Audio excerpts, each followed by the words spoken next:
সুপ্রিয় দর্শক শ্রোতা, আমাদের নিয়মিত সাপ্তাহিক আয়োজন ট্রেড টক অনুষ্ঠানে আপনাদের সবাইকে আমন্ত্রণ জানাচ্ছি। আমি নুসরাত শারমিন। আপনারা জানেন আমাদের এই অনুষ্ঠানের মাধ্যমে আমরা ব্যবসা বাণিজ্যের বিভিন্ন বিষয় নিয়ে আলোচনা করে থাকি। আমাদের আজকের আলোচনার বিষয় আধুনিক ব্যাংকিং কার্যক্রম। আর এই বিষয় নিয়ে আলোচনার জন্য যারা স্টুডিওতে উপস্থিত আছেন আমি আপনাদের সঙ্গে পরিচয় করে দিচ্ছি। Murshid Quli Khan, deputy governor, Bangladesh bank; doctor Ahmed Al Kabir, chairman, Rupali bank limited; Selim Pradhan, chairman, Japan Bangladesh group. পরিচিত হয়ে নিলাম অতিথিদের সঙ্গে, চলে যাচ্ছি আলোচনায়। আমার প্রথম প্রশ্ন মাননীয় ডেপুটি গভর্নর আপনার কাছে।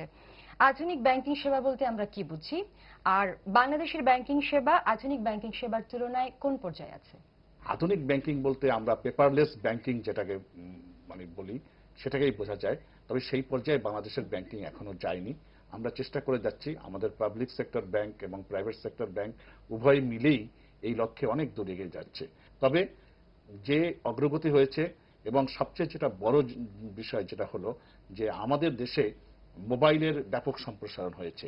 এখন আমাদের এই ব্যাংকিং সিস্টেমে মোবাইলের সাথে কিন্তু একটা সংযোগ স্থাপন করে আরো অধিক পরিমাণে যে আপনার ব্যাংকিং সেবা জনগণের দোরগোড়ায় নিয়ে যাওয়ার চেষ্টা করছে। আচ্ছা, আপনার কাছে জানতে চাইবো যে আধুনিক ব্যাংকিং সেবার কার্যক্রম আমাদের দেশে যেভাবে পরিচালিত হচ্ছে, এটা এই প্রসঙ্গে আপনার মতামত? আমরা দেখি যে আধুনিক ব্যাংকিং এর কথা বলার আগে আমাকে একটা জিনিস বিবেচনায় আনতে হবে। আমরা ব্যাংকিং যখন করি, আমাদের ব্যাংকিং এর সবচেয়ে বড় জিনিসটাই হচ্ছে যেটা হলো আমরা জনগণের পয়সা দিয়েই আমরা ব্যাংক পরিচালনা করি এবং জনগণের পয়সা দিয়েই আবার জনগণকে সাহায্য করতে পারি, করার চেষ্টা করি এবং এটার মধ্যে একটা যোগসূত্র সৃষ্টি করেই আমাদের ব্যাংকিং কার্যক্রম পরিচালিত হয়। আর এই কার্যক্রমটা পরিচালিত করার জন্য আমাদের সর্বপ্রধান এবং সর্বপ্রথম দায়িত্ব হচ্ছে যে কাস্টমার ফ্রেন্ডলি এনভায়রনমেন্ট তৈরি করা।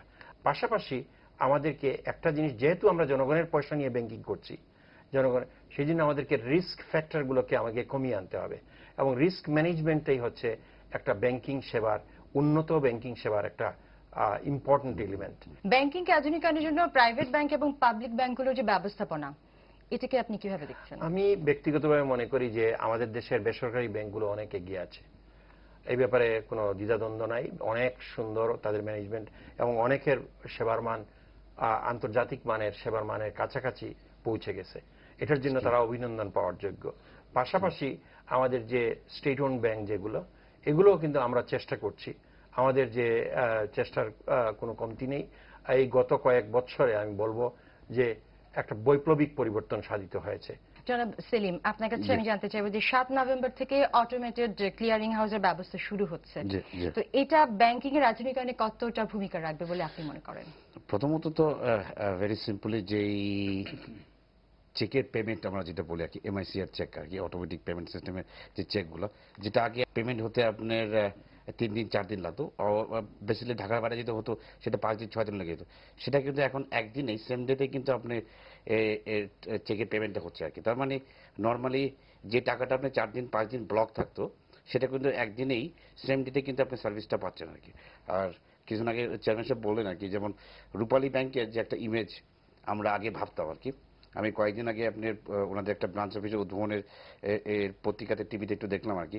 আমার কাছে অবাক না যে না, অ্যাকচুয়ালি যে আমাদের প্রাইভেট সেক্টর ব্যাংকিং শুধু এগিয়ে যাচ্ছে তা না, স্টেট ওন ব্যাংক যিনি ওনারাও কিন্তু রূপালী ব্যাংকের যে একটা দ্রুত যে মানে সামনে আগানোর একটা চেষ্টা করতেছে।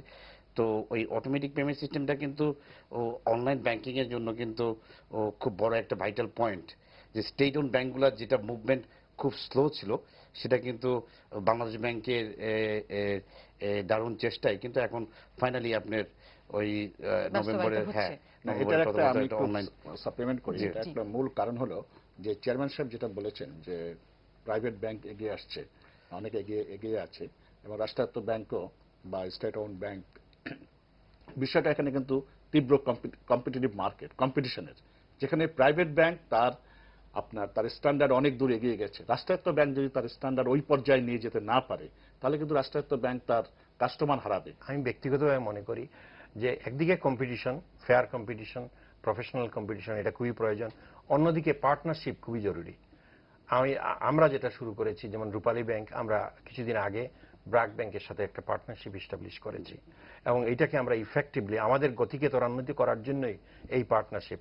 আমরা we are discussing with other banks, আরো অনেকগুলো ব্যাংকের সাথে আমরা কথা বলছি, ফাইন্যান্সিয়াল ইনস্টিটিউশনের সাথে কথা বলছি। পার্টনারশিপটাকে আরো জোরদার করতে হবে। এমনকি বাংলাদেশ ব্যাংক এবং সরকারের যে সংশ্লিষ্ট মন্ত্রণালয় বা বিভাগ মন্ত্রণালয় আছেন তাদের সাথে আমাদের পার্টনারশিপের পরিধি বাড়াতে হবে, আমাদের ইন্টারাকশন ক্লোজ ইন্টারাকশন বাড়াতে হবে।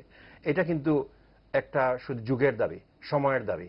আপনি কি ওনার সঙ্গে একমত? আমি ডেপুটি গভর্নর সাহেব যেটা বলেছেন, মাননীয় ডেপুটি গভর্নর সাহেব, হ্যাঁ অ্যাকচুয়ালি আসলে সত্যিই তাই। মানে আমাদের প্রাইভেট সেক্টর স্টেট ওন ব্যাংকের যে কাস্টমার ওরিয়েন্টাল বিজনেস, ব্যাংকটা কি আগে ছিল, ব্যাংকে 10 বছর 20 বছর আগে হয়তো ব্যাংকে ক্লায়েন্টে গেলে ব্যাংকে মানে ওই ব্যাংকারদের কথাগুলো শুনতে হতো, এখন কিন্তু তা না, কম্পিটিশন। সো ও ডেপুটি গভর্নর সাহেবের কথাটা কিন্তু খুবই সত্যি, যে আমি যেটা মনে করি যে কোনো জায়গায় যে কোনো সেক্টরে হোক, এটা স্টেট হোক আর প্রাইভেট হোক, একটা লিডারশিপের কিন্তু সবচেয়ে বড় ইম্পর্টেন্ট। যেমন রূপালী ব্যাংকের চেয়ারম্যান সাহেব এটা লিডারশিপ নিয়েছেন, উনি ইনিশিয়েটিভ নিয়েছেন যে আমি মনে করি যে better to go to the partnership, make like bank more good, to customer সার্ভিসটা দেওয়া। তো এইভাবে যদি মনে করেন যে আমাদের স্টেট ওন ব্যাংকগুলো আরেকটু আগিয়ে আসে, তাহলে কম্পিটিশন, তাহলে প্রাইভেট সেক্টরের মধ্যে আমাদের মতো বিজনেসম্যান যারা আছেন তারা কিন্তু আরো সরকারি ব্যাংকে আমরা আরো যাবো, আরো আশাবাদী হবে। আচ্ছা, ওই তখন যে অটোমেটেড ক্লিয়ারিং হাউসের কথা হচ্ছিল, তো এই ফ্যাসিলিটিটা আসার পরে আপনাদের কি কোনো অসুবিধা বা সুবিধা কিছু হচ্ছে সেটা একটু জানবো। না, আমি বলবো যে এটা তো একটা মানে বিশাল আমাদের উন্নয়নের জন্য এটা একটা মানে অনস্বীকার্য এবং একটা পুরাপুরিভাবে ইম্পর্টেন্ট এলিমেন্ট ছিল আমাদের। এবং এইটা যেটা হয়েছে যে এই কাজটা হওয়ার পরে বাংলাদেশ ব্যাংক যে ইনিশিয়েট করছেন, লিডারশিপ নিছেন, নেওয়ার পরে ব্যাংকগুলা দারুণভাবে উপকৃত হবে। আচ্ছা, ডেপুটি গভর্নরের কাছে জানবো যে সারা দেশে কবে নাগাদ আমরা এই সুবিধাটা পাবো? এই সুবিধাটা মানে খুব শীঘ্রই আপনার সম্প্রসারিত হবে। এখন যে বিষয়টা আছে যে বাংলাদেশ ব্যাংকের যে 9টি শাখা অফিস আছে, প্রত্যেকটা শাখা অফিস কিন্তু প্রধান কার্যালয়ের সঙ্গে আপনার সরাসরি অনলাইনে আপনার সংযুক্ত, এবং বাংলাদেশ ব্যাংকের কিন্তু একটা বিশাল আপনার আধুনিকায়ন হচ্ছে সেন্ট্রাল ব্যাংক স্ট্রেংথেনিং প্রজেক্টের আওতায়। আপনি যেটা বললেন যে অটোমেটেড ক্লিয়ারিং হাউস, এছাড়াও সিআইবি অনলাইন, যেটা আগামী জানুয়ারি থেকে সম্পূর্ণভাবে চালু হয়ে যাবে।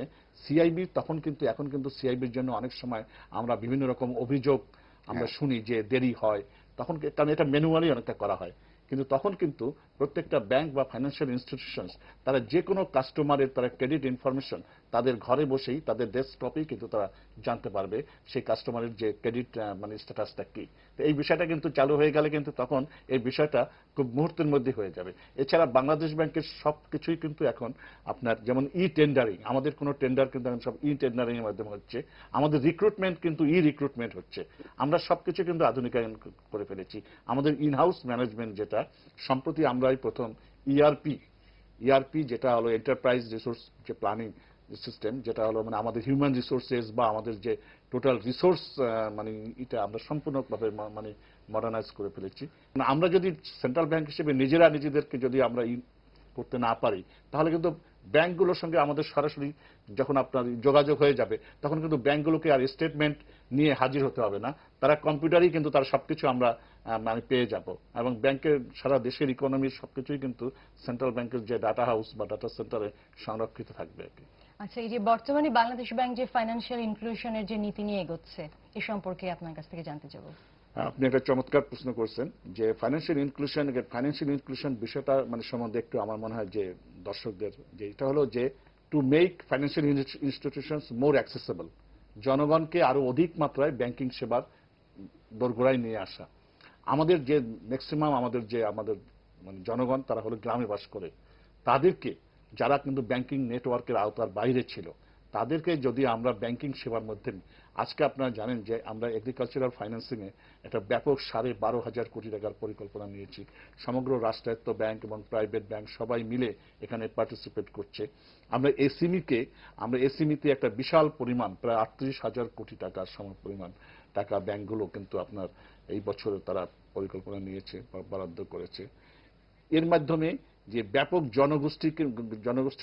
জনগোষ্ঠীকে ব্যাংকিং সেবা নেটওয়ার্কের মধ্যে নিয়ে আসা। অতি সম্প্রতি ব্যাংকগুলো 90 লক্ষ অ্যাকাউন্ট, ফার্মার্স অ্যাকাউন্ট, যেটা কৃষকদের অ্যাকাউন্ট, যার মাধ্যমে কৃষকের যে সাবসিডি, ডিজেল বা ফার্টিলাইজার সাবসিডি, এই রাষ্ট্রায়ত্ত স্টেট ওন ব্যাংক এবং আপনার যে আমাদের Private bank. বিশেষায়িত ব্যাংক সমূহ তারা এই যে অ্যাকাউন্টগুলো খুলেছে এর মাধ্যমে কিন্তু এখন একজন কৃষকের যে সাবসিডি বা একজন কৃষক তার একটা ব্যাংক অ্যাকাউন্ট থাকবে, তার সে যদি 10 টাকা মানে সেভিংস মোবিলাইজ করতে চায়, ক্ষুদ্র সেভিংস যেটা আমরা বলি, সেটা কিন্তু সেই ব্যাংকের মাধ্যমে, তাকে আমরা ব্যাংকিং নেটওয়ার্কের মাধ্যমে, এবং তারা যাতে এই অ্যাকাউন্টগুলো চালু রাখে সেজন্য কিন্তু আমরা ব্যাংকগুলোকে উৎসাহিত করছি যে পল্লী এলাকার এই অ্যাকাউন্টে শহর অঞ্চলের চেয়ে সুদ 1% বেশি দিতে। আর তার মানে কেউ যদি সঞ্চয় করে শহর এলাকায় যা মানে আপনার সেভিংস রেট, ডিপোজিট রেট, এখানে যেন 1% বেশি দেওয়া হয়, যাতে তারা আরো বেশি বেশি গ্রামে সঞ্চয় করে। আপনি আধুনিক ব্যাংকিং এর কথা বলছেন, এই আধুনিক ব্যাংকিং কিন্তু আমাদের শহরাঞ্চলে সীমাবদ্ধ। এই প্রাইভেট ব্যাংকগুলো কিন্তু এখন গ্রামের দিকে যাচ্ছে, আমরা তাদেরকে গ্রামে নিয়ে যাচ্ছি, এবং উইথ আধুনিক সেবা। আপনার এই যদি গ্রামের লোক এই এটিএম বা কম্পিউটার বা মুহূর্তে যদি তারা রেমিটেন্স তাদের যেটা দরকার, এই সেবাগুলো যদি তারা মুহূর্তের মধ্যে পেয়ে যায়, হ্যাঁ, সেটা কিন্তু আরো বেশি আপনার কার্যকরী হবে। আমরা আপনার কাছে আবার ফিরে আসবো একটা ছোট্ট বিরতির পর। দর্শক নিচ্ছে একটা ছোট্ট বিরতি, আমাদের সঙ্গেই থাকুন।